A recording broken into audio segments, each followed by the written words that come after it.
নমস্কাৰ বন্ধুসকল, paramedics YouTube চেনেলটোলৈ মই ৰূপম শইকীয়া আপোনালোক সকলোকে স্বাগতম জনাইছোঁ। বন্ধুসকল, ইয়াৰ আগৰ মই যিটো ভিডিঅ' বনাইছিলোঁ DSSDMৰ অহাকালি অৰ্থাৎ 29/5/2022 তাৰিখে যিটো পৰীক্ষা অনুষ্ঠিত হৈছিল তাৰ কুৱেশ্যন আৰু এনচাৰসমূহ আমি ডিছকাশ্যন কৰিছিলোঁ। আপোনালোকে সেই ভিডিঅ'টোত ইমান ধুনীয়া ৰেছপন্স দিয়াৰ বাবে মই সঁচাই ভাল লাগিছে আৰু আপোনালোকৰ দাবী মতে মই আজি সেই ভিডিঅ'টোৰে নেক্সট পাৰ্ট যিটো তাত অহা মেথছৰ কুৱেশ্যনখিনি আজি আপোনালোকৰ সৈতে আলোচনা আৰু কেনেকৈ সমাধান কৰিব পৰা যায় শ্বৰ্ট ট্ৰিকৰ দ্বাৰা সেইখিনি আলোচনা কৰিম বুলি আহিছোঁ। আপোনালোকে এনেদৰে সহায় পাই গৈ থাকিলে মই আৰু আগলৈ ভাল ভাল ভিডিঅ' বনাবলৈ চেষ্টা কৰিম, গতিকে আপোনালোকে চেনেলটো ছাবস্ক্ৰাইব কৰি ল'ব। ঠিক আছে, আহক তেনেহ'লে আমি ভিডিঅ'টো আজি আৰম্ভ কৰোঁ।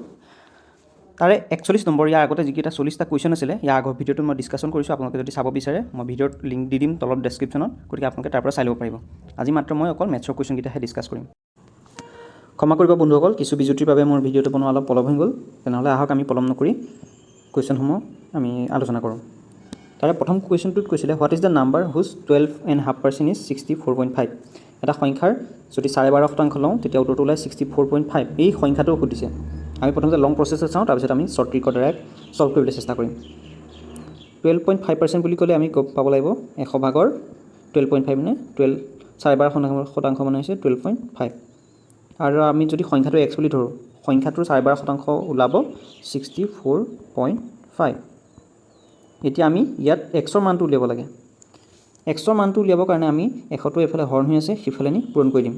এইফালে থাকি যাব 12.5x আৰু 100টো ইফালে পূৰণ হৈ গ'লে থাকি যাব 645 আৰু 0। এই দশমিকটো দুঘৰ পিছলৈ গুচি যাব 100ৰে পূৰণ হোৱাৰ লগে লগে। এতিয়া আমি xৰ মানটো উলিয়াবৰ কাৰণে 6450 ডিভাইড কৰিব লাগিব 12.5ৰে। এইটো যদি আমি ছল্ভ কৰিবলৈ যাওঁ আমি বহুত দীঘলীয়া হৰণ কৰিব লাগিব, তাৰ কাৰণে আমি এটা শ্বৰ্ট ট্ৰিক শিকি লওঁ। এতিয়া 12.5%টোক আমি ভগ্নাংশলৈ পৰিৱৰ্তন কৰিম। কেনেকৈ কৰে আমি চাই লওঁ প্ৰথমতে, তাৰপিছত আপোনালোকে মনত ৰাখি ল'ব যিবিলাক ভগ্নাংশ সহজে কেনেকৈ পৰিৱৰ্তন কৰিব পাৰি। 12.5/100 এইটো আচলতে ছল্ভ কৰি দিলেই, এইটো কটাকটি কৰিলে আমি ভগ্নাংশটো পোৱা যাব, কিন্তু আমি এইটো 12.5ত এতিয়া লিখা আছে। 12.5ত যিটো লিখা আছে এইটোক আমি ভগ্নাংশলৈ পৰিৱৰ্তন কৰিম। ইয়াৰ এতিয়া দশমিকটো যদি এঘৰ পিছলৈ দিয়া যায় ওপৰত থাকি যাব 125 আৰু তলত এটা শূন্য তেতিয়া বাঢ়ি যাব, অৰ্থাৎ দুইটাকে আমি 10ৰে পূৰণ কৰি দিলে এইটো সংখ্যা পোৱা যাব। এতিয়া 125ৰে যদি 25ৰে কাটো 125ক কেইবাৰ যাব 5 বাৰ, আৰু 25ৰে 100ক যদি কাটো 4 বাৰ আৰু এটা শূন্য বেছি থকাৰ কাৰণে 40 দিব লাগিব।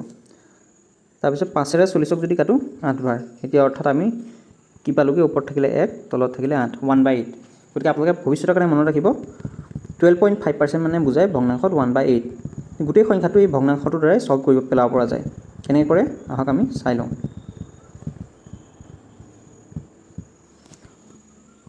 1/8 এইটো আমি ভগ্নাংশ পালোঁ। এতিয়া আমি যদি এইটো ভগ্নাংশ হিচাপে লওঁ, ওপৰত যিটো 1 ভাগ হৈছে এইটোৰ মানেই হৈছে 1 ভাগ মানেই হৈছে 64.5। এতিয়া আমি টোটেল সংখ্যাটো যদি 8 হিচাপে লওঁ তাৰে এভাগ অৰ্থাৎ 12.5% 64.5, 1 ভাগ মানে 64.5। এই টোটেল সংখ্যাটো কিমান 8 নহয় জানো, গতিকে 8 ওলাবৰ কাৰণে এভাগৰ মান যদি 64.5 হয় 8 ভাগৰ মান কিমান হ'ব, গতিকে সংখ্যাটোক আমি 8ৰে পূৰণ কৰি দিব লাগিব। পূৰণ 8ৰে যদি পূৰণ কৰিবলৈ যাওঁ কেনেকৈ ওলাব, 8 5 গুণ 40 0 হাতে গ'লে 4, তাৰপিছত 8 4 গুণ 32 4 36 6 হাতে গ'লে 3, 8 6 গুণ 48 আৰু 3 51 আৰু এটা দশমিক থকাৰ কাৰণে সেইখন এটা দশমিক আহিব। তেতিয়া উত্তৰটো কিমান পালোঁ 516 আৰু অপশ্যন এইটো শুদ্ধ। এতিয়া আমি নেক্সট কুৱেশ্যনলৈ আহিছোঁ। আপোনালোকে নিশ্চয় উত্তৰটো বুজি পালে পদ্ধতিটো। এতিয়া আমি নেক্সট কুৱেশ্যনটো চাইছোঁ। 2/3 এইটো ছল্ভ কৰি দিছে, ছল্ভ কৰি পেলাই আমি কোনটো হয় উলিয়াব লাগে, ছিম্প্লিফিকেশ্যনৰ ওপৰত দিছে। এতিয়া 2/3 কিউব মানে ওপৰত হোল কিউব আছে, 2ৰ কিউব উলিয়াব লাগিব। 2ৰ কিউব মানে 2 2 গুণ 4 4 2 গুণ 8, 2 3টা পূৰণ হৈছে। 2 কিউব মানে বুজায় 2 পূৰণ 2 পূৰণ 2। 2 কিউব মানে এইটো বুজোঁ, গতিকে 2 কিউব মানে কিমান হ'ব 2 2 গুণ 4 4 2 গুণ 8, গতিকে আমি ওপৰত হ'ব 8 আৰু তেনেকৈ 3 কিউব 3 3টা পূৰণ হ'লে 3 3 গুণ 9 3 গুণ 27, তাৰপিছত পূৰণ চিন। এতিয়া ওপৰত আছে -6, তাৰ স্কুৱেৰ কৰিব লাগে। সদায় 6 যদি দুটা পূৰণ কৰোঁ কিমান হ'ব 36, তাৰ লগতে মাইনাছ চিনডালো আছে, মাইনাছো দুটা পূৰণ হ'ব, মাইনাছে মাইনাছে প্লাছ হৈ যাব, গতিকে 36টো আমি প্লাছত লিখিম। তলত আছে 7 7 যদি স্কুৱেৰ কৰোঁ 49 পাম। পূৰণ ইয়াত আছে -7/4, এইটো আমি এনেকৈ লিখিম। তাৰপিছত 3/2। এতিয়া গোটেই অংকটো কটাকটি যদি কৰোঁ উত্তৰে ওলাই যাব। এতিয়া আমি কেনেকৈ কাটিম? 4 8 কাটিম প্ৰথম দুবাৰ, 2 আৰু 2 কটাকটি যাব। এই 7টোৰে 49 কটা যাব 7 বাৰ, 3ৰে 27 কটা যাব 9 বাৰ, 9ৰে 36 কটা যাব 4 বাৰ। গোটেইখিনি কটাকটি গ'ল। একে ওপৰত থাকি যাব এই চিনডাল পাহৰি নাযাব। -7টোত কি চিন আছিলে? এটা মাইনাছ চিন আছিলে, গতিকে ওপৰত থাকি যাব -4 আৰু তলত একে কাটি কুটি শেষত থাকি গ'লগৈ 7। গতিকে ইয়াৰ উত্তৰটো কি হ'ব? -4/7। অপশ্যন চি যিটো আছে -4/7। গতিকে আমি নেক্সট কুৱেশ্যনলৈ আহিছোঁ। নেক্সট কুৱেশ্যনত 43 কৈছে যে arithmetic mean of 10 numbers is 20. If 5 is subtracted from every number, what will be the new mean?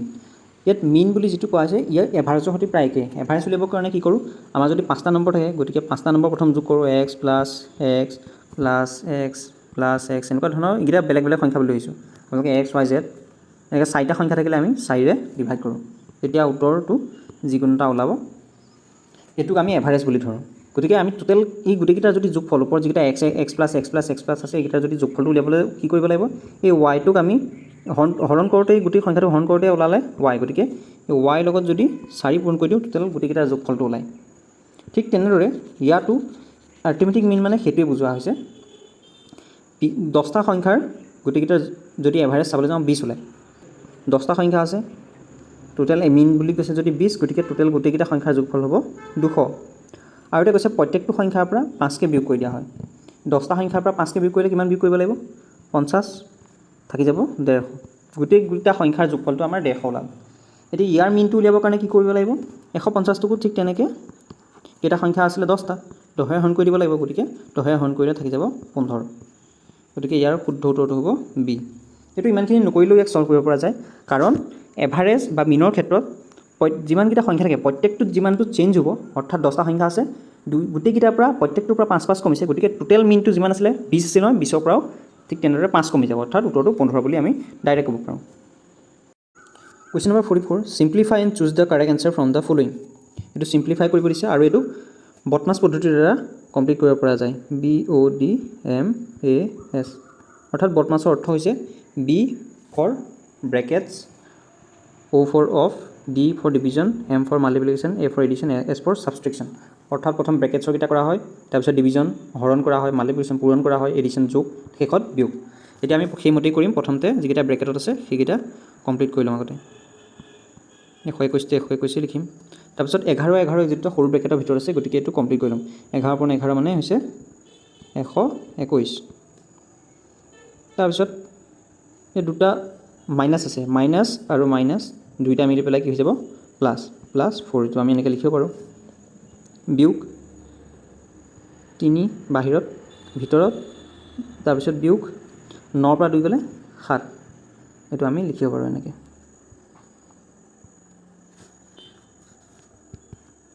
Next লাইনত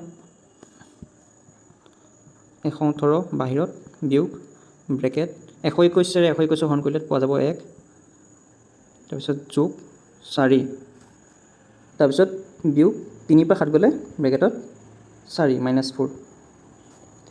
এতিয়া বাহিৰত 118 বিয়োগ 4 1 5 আৰু মাইনাছে মাইনাছ এই দুটা পূৰণ হৈ গ'লে মাইনাছে মাইনাছে প্লাছ হৈ যাব, +4। অৰ্থাৎ 118 পৰা 9 বিয়োগ কৰিব লাগিব। 118 পৰা যদি 9 বিয়োগ কৰি দিয়া থাকি যাব 109। 109 এইটোৱে হ'ব শুদ্ধ উত্তৰ। আমি অপশ্যন যদি চাওঁ তেতিয়াহ'লে 8 দেখা পাম। 109। নেক্সট কুৱেশ্যন 45ত কৈছে, if the cost of a notebook is ₹8.75, অৰ্থাৎ এখন বহীৰ দাম যদি 8 টকা 75 পইচা হয়, হাউ মেনি নোটবুকছ কেন বি পাৰ্চেছড ফৰ 131.25, 131.25 টকাত কিমানখন আমি নোটবুক কিনিবলৈ পাৰিম? এইটো হৰণ কৰিলে ওলাই যাব। আৰু ধৰি লওক আপুনি ডিম কিনিবলৈ গৈছে, এটা ডিমৰ দাম যদি 6 টকা হয়, তেনেহ'লে আপুনি 30 টকাত কিমানটা ডিম কিনিব পাৰিব? গতিকে আমি চিম্পলি 30টোক এটা ডিমৰ দামেৰে হৰণ কৰিব লাগিব, তেতিয়াহ'লে কিমান পোৱা যায়? 5, অৰ্থাৎ আমি 5টা ডিম কিনিব পাৰিম। ঠিক তেনেদৰে এই সংখ্যাটোকো টোটেল যিমানটো হাতত পইচা আছে সেই সংখ্যাটোক এটা বস্তুৰ দামেৰে হৰণ কৰি দিম। 131.25 আৰু আমাৰ এখন বহীৰ দাম হৈছে 8.75 এইটো সলভ কৰিলে ইয়াৰ উত্তৰটো পোৱা যায় এইটো আমি গোটেইটো যদি সলভ কৰিব যাওঁ তেতিয়াহ'লে আমাৰ বেছি দীঘল হৈ যাব অংকটো গতিকে আমি প্ৰায় ওচৰা ওচৰিকৈ সংখ্যা এটা নিবলৈ চাম 8 টকা 75 পইচা আছে গতিকে এইটো আমি অকল 8 বুলি যদি ধৰি লওঁ আৰু 131.25টোক 131 বুলি ধৰি লওঁ এইটো হৰণ কৰিলে যিটো ওচৰে পাজৰে পোৱা যাব তেতিয়া আমি এনসাৰটো ইয়াৰ পৰা ক'ব পৰা যাব 8ৰে 13 কৰিলে এবাৰ যাব থাকি যাব 5 তেতিয়া 1টো নামি আহিব 8ৰে 7 বাৰ কৰিলে 56 বেছি হৈ যাব গতিকে 8ৰে 6 বাৰ কৰিম 8 6 গুণ 48 তাৰপিছত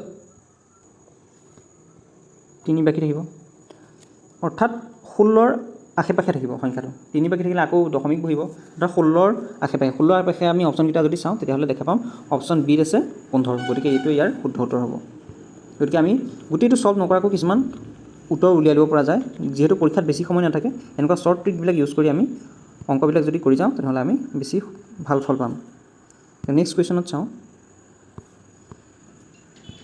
46ত সুধিছে ছাবষ্ট্ৰেক্ট -3/8 ফ্ৰম -5.5/7 গতিকে -5/7ৰ পৰা দ্বিতীয় সংখ্যাটোৰ পৰা প্ৰথমটো বিয়োগ কৰিব লাগে -3/8 সেইটো কেনেকৈ বিয়োগ হ'ব এই যেতিয়া দুটা ভগ্নাংশৰ যোগ বা বিয়োগ থাকে তেতিয়া আমি কি কৰিম তলৰ যিটো হৰ থাকে এই হৰ দুটাৰ আমি লসাগু ল'ম 7 আৰু 8ৰ লসাগু মানে হৈছে এনেকুৱা এটা সংখ্যা যিটো দুইটা সংখ্যাৰে হৰণ যায় আৰু সেইটো সৰু সংখ্যা এটা এইটো সৰু সংখ্যা যিটো দুইটাৰে হৰণ যায় 7 আৰু 8ৰে যোৱা সংখ্যাটো তেনেকৈ 56 এই 7 আৰু 8 দুইটা পূৰণ কৰি দিলে তেনেকুৱা সংখ্যাটো পোৱা যাব এতিয়া 7ৰে 56 কি 7টোৰে 56 কেইবাৰ যায় 8 বাৰ যায় গতিকে ওপৰত যিটো 7ৰ ওপৰত 5 আছে গতিকে 5টোকো 8ৰে পূৰণ কৰি দিম 5 7 গুণ 40 আৰু বিয়োগ চিহ্নডাল তাৰ লগত লিখিব লাগিব আৰু বিয়োগ 8ৰে 56 কেইবাৰ যায় এই 8 সংখ্যাটোৰে 56ক যায় 7 বাৰ গতিকে ওপৰত যিটো 3 সংখ্যা আছে 3 লগতো আমি 7 পূৰণ কৰি দিম 3 7 গুণ 21 এতিয়া মন কৰিব 3 লগত এটা বিয়োগ চিন আছে এই বিয়োগ আৰু আগফালে যিটো বিয়োগ আছে এইডাল বিয়োগ আৰু এইডাল বিয়োগ দুইডাল মিলি পেলাই কি হৈ যাব যোগ হৈ যাব মাইনাছে মাইনাছে সদায় প্লাছ এতিয়া নেক্সট ষ্টেজত যদি চাওঁ 56 আপুনি অপশ্যনত এবাৰ চালে দেখা পাব অকল 56 টকা দুটা অপশ্যনেই আছে তলত চি আৰু ডি অপশ্যন গতিকে ওপৰত হয়তো 19 হ'ব হয়তো -19 হ'ব এতিয়া আপুনি ইয়াত দেখা পাবই যে -42 কোনটো সংখ্যাৰ আগত বিয়োগ চিন কোনটো ডাঙৰ সংখ্যা য'ত বিয়োগ চিন আছে নে যোগ চিন আছে এই ডাঙৰ সংখ্যা 40 আৰু 21ৰ ভিতৰত 40টো হয় গতিকে এইটোক আমি সলভ নকৰাকৈ আমি গম পাম যে ওপৰতো যিকোনো সংখ্যাটো ওপৰত যিটো সংখ্যা ল'ব এইটো মাইনাছত ওলাব গতিকে 56 আৰু ওপৰত মাইনাছ টকা কোনটো আছে অপশ্যন ডিত আছে কিন্তু আমি তথাপি এইটো সলভ কৰি চাম 40ৰ পৰা 21ৰ পৰা 10ৰ পৰা 0ৰ পৰা 1 গ'লে নেযায় গতিকে 4 পৰা 1 ধাৰলৈ ল'লোঁ 10 হ'ল 10ৰ পৰা 1 গ'লে 9 আৰু ইয়াত থাকি যাব 3 পৰা 2 গ'লে 1 অৰ্থাৎ উত্তৰটো ওলাই গ'ল আমাৰ -19/56 যিটো অপশ্যন ডিত আছে গতিকে আমি নেক্সট কুৱেশ্যনটো চাওঁ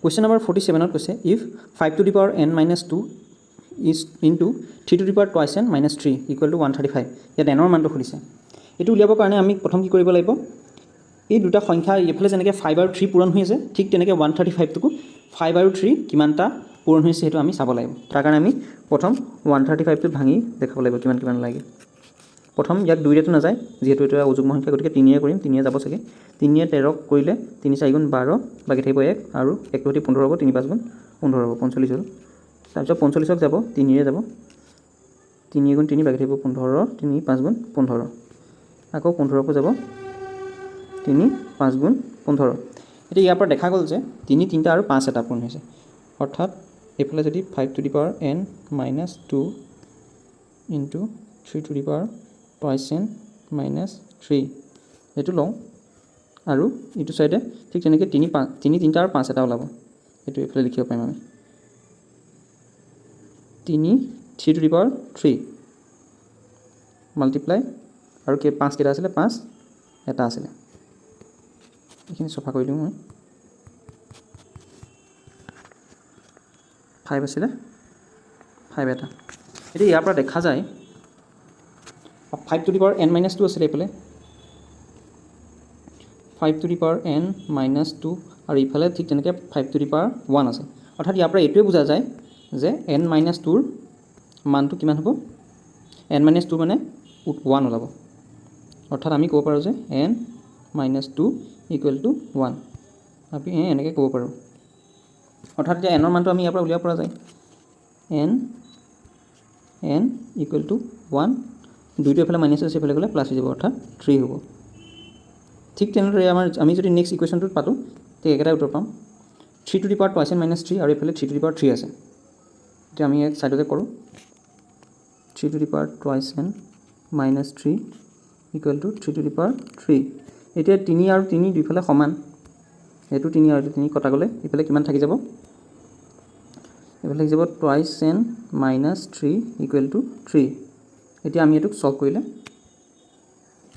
এতিয়া আমি যদি ইয়াক ছল্ভ কৰোঁ তেনেহ'লে ইয়াত এনৰ মানটো পোৱা যাব টুৱাইছ এন ইকুৱেল টু 3 এইফালে মাইনাছ হৈছে এইফালে গ'লে প্লাছ হৈ যাব টুৱাইছ এন ইকুৱেল টু 3 3 6 হৈ আছে এতিয়া এন ইকুৱেল টু 6 ডিভাইডেড বাই 2 তেতিয়া কিমান ল'ব এন ইকুৱেল টু 2 6 গ'লে 3 এনৰ মান শেষত কিমান পোৱা গ'ল 3 এইফালৰ পৰা এনৰ মান 3 পোৱা গ'ল এইফালৰ পৰা 3 পোৱা গ'ল গতিকে ইয়াৰ অপশ্যনটো 3 ক'ত আছে চাম 3 আছিলে অপশ্যন চিত গতিকে ইয়াৰ অপশ্যন চিটো শুদ্ধ হ'ব। তাৰপিছত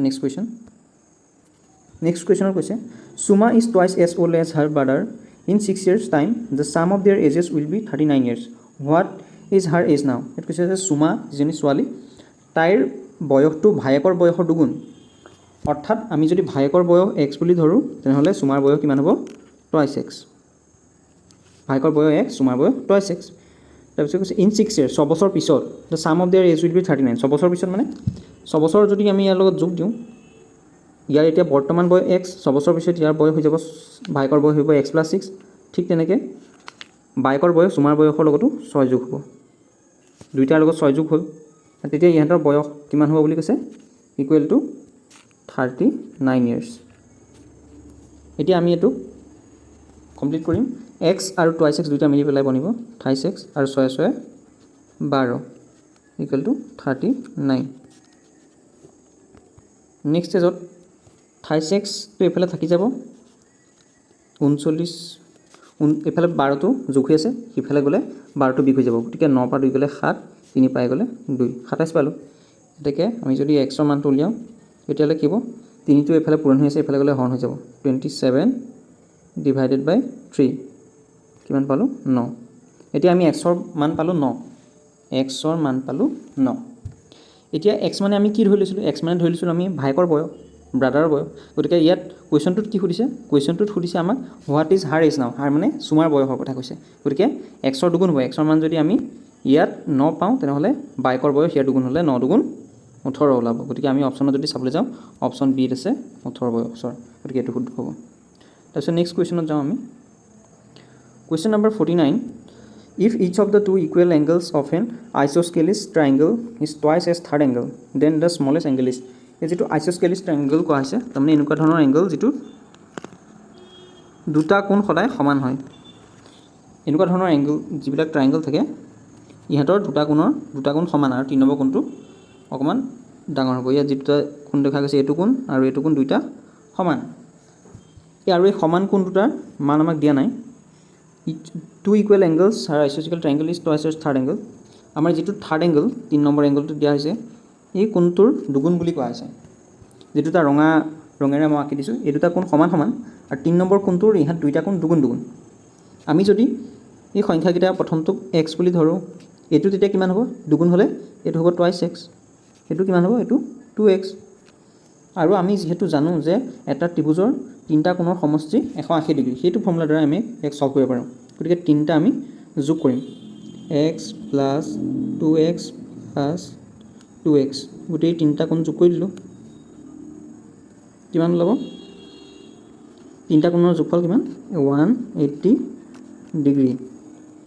এতিয়া আমি তিনিটা যোগ কৰিলে কিমান পালোঁ x টুৱাইছ x অৰ্থাৎ 5x equal to 180 degree.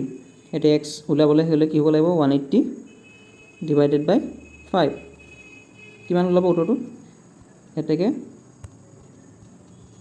x equal to 5 3 গুণ 15 বাকী থাকিব 3 5 তেতিয়া 30 হ'ব 5 6 গুণ 30 এতিয়া xৰ মান 36 ডিগ্ৰী ওলাব। আমাক কি উলিয়াব দিছিলে আমাক চবতকৈ সৰু কোনটোৰ মান সুধিছিলে দ্য স্মলেষ্ট ট্ৰায়েংগল ইয়াত স্মলেষ্ট কোনটো আছিলে এক্স আছিলে গতিকে এক্সৰ মান 36 আৰু ইয়াৰ অপশ্যনত 36 দিয়া আছে অপশ্যন ডি আমি নেক্সট প্ৰশ্নলৈ আহিছোঁ আপোনালোকে যদি কিবা বুজি নাপায় মোক তলত কমেণ্টত জনাব মই আপোনালোকক আকৌ বুজাই দিবলৈ চেষ্টা কৰিম মই বহুত সহজ সৰল ভাষাত বুজাই দিছোঁ তাৰপিছতে যদি আপোনালোকৰ কিবা খুঁত থাকে আপোনালোকে কমেণ্টত মোক সুধিব পাৰে 50 নম্বৰ কুৱেশ্যনটোত সুধিছে a man goes 10 metre due east and then 24 metre due north what is his present distance from the starting এইটো ডিৰেকশ্যনৰ প্ৰশ্ন প্ৰথম এজন মানুহ আমি এটা পইণ্টত ধৰিছোঁ এই পইণ্টটোত আছে মানুহজন প্ৰথম যে তেওঁ 10 মিটাৰ নৰ্থত গৈছে ইষ্টত গৈছে ইষ্ট মানে সদায় এনেকুৱা ধৰণৰ থাকে এইটো ইষ্ট ধৰা হয় এইটো ৱেষ্ট এইটো নৰ্থ এইটো চাউথ ডিৰেকশ্যন এইকেইটা ফিক্স থাকে গতিকে আমি এই হিচাপত যদি চাওঁ প্ৰথম মানুহজন 10 মিটাৰ নৰ্থত গৈছে আমি 10 মিটাৰ এটা আন্দাজত ধৰি ল'ম এইটো 10 গৈছে তাৰপিছত কি কৈছে মানুহজন 20 মিটাৰ আকৌ নৰ্থত গৈছে নৰ্থ মানে ওপৰ ফালে আকৌ ইয়াৰ পৰা মানুহজন 24 মিটাৰ গৈছে 10ৰ দুগুণতকৈ অলপ বেছি সেইকাৰণে অলপ দীঘলকৈ টানিম কেতিয়াবা শেষৰ পইণ্টটোৰ ইয়াত সুধিছেতো প্ৰথম দুটা পইণ্টৰ মাজত ডিষ্টেঞ্চ সুধিছে এইটো কেতিয়াবা আপুনি যদি মেজাৰমেণ্টটো ঠিককৈ নলয় ইয়াৰ আন্দাজত ধৰক 10 আছে ইয়াৰ 24 কৈছে দুগুণ লগতকৈ অলপ বেছি ল'ব তেতিয়া আপোনাৰ এনচাৰটোৱে ভুল ওলোৱাৰ চান্স থাকে গতিকে আপুনি এইটো আগতে সাৱধান হ'ব 10 মিটাৰ তাৰপিছত ওপৰ ফালে গ'ল কিমান মিটাৰ 24 মিটাৰ 24 মিটাৰ তাৰপিছত এতিয়া আমাক সুধিছে প্ৰথম আৰম্ভণি পইণ্টৰ পৰা শেষৰ বিন্দু দুটাৰ মাজত দূৰত্ব এইটো এই পইণ্ট দুটাৰ মাজৰ ডিষ্টেঞ্চটোৱে সুধিছে এইটো আমি যদি এক্স বুলি ধৰি ল'ব লাগিব এতিয়া আমি দেখা পালোঁ এইটো এটা সমকোণী ত্ৰিভুজ বনিলে প্ৰথম ইষ্টলৈ যোৱাৰ পিছত মানুহজন যদি ডাইৰেক্টলি নৰ্থলৈ পোনাই দিয়ে তেতিয়াহ'লে সেইটো কিমান ডিগ্ৰী কোণ বনিব 90 ডিগ্ৰী আৰু এটা ত্ৰিভুজত যদি 90 ডিগ্ৰী কোণ থাকে তেনেহ'লে ইয়াত পাইথাগোৰাছৰ সূত্ৰটো এপ্লাই হৈ যাব গতিকে পাইথাগোৰাছৰ সূত্ৰটো কি আছিলে লম্ব ইয়াত প্ৰথম যিটো এক্সৰ মান সেইটো আহিব কৰ্ণ স্কোৱাৰ এইটো কৰ্ণ বুলি কোৱা হয় এক্সটো কৰ্ণ স্কোৱাৰ সমান ভূমি স্কোৱাৰ যোগ লম্ব স্কোৱাৰ ভূমি কিমান 10 মিটাৰ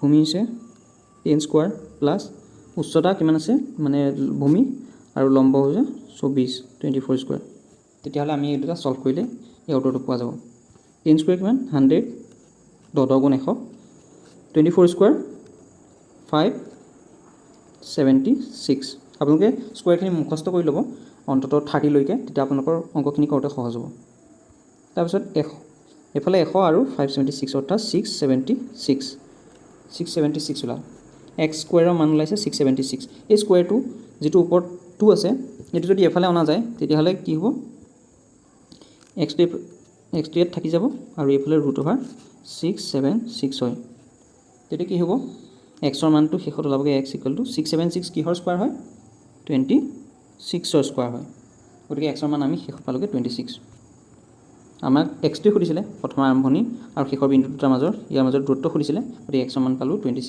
26 অপশ্যনত আছে এ গতিকে এইটোৱে শুদ্ধ উত্তৰ নেক্সট আমি পিছৰ প্ৰশ্নলৈ আহিছোঁ ইয়াতে আমাৰ আজি ভিডিঅ'টো শেষ হ'ব আপোনালোকে যদি বুজি পাইছে আপোনালোকে ভিডিঅ'টো লাইক কৰিব আৰু কমেণ্ট কৰিব আপোনালোকে কেনেকুৱা পালে প্ৰশ্নবিলাক মই ইয়াৰ পিছত আৰু ভালদৰে ভিডিঅ'বিলাক বনাবলৈ চেষ্টা কৰিম গতিকে আপোনালোকে চেনেলটো ছাবস্ক্ৰাইব কৰি ল'ব আৰু কেনেকুৱা ধৰণৰ ভিডিঅ' বিচাৰে মোক পৰৱৰ্তী সময়ত জনাবলৈ নাপাহৰিব ধন্যবাদ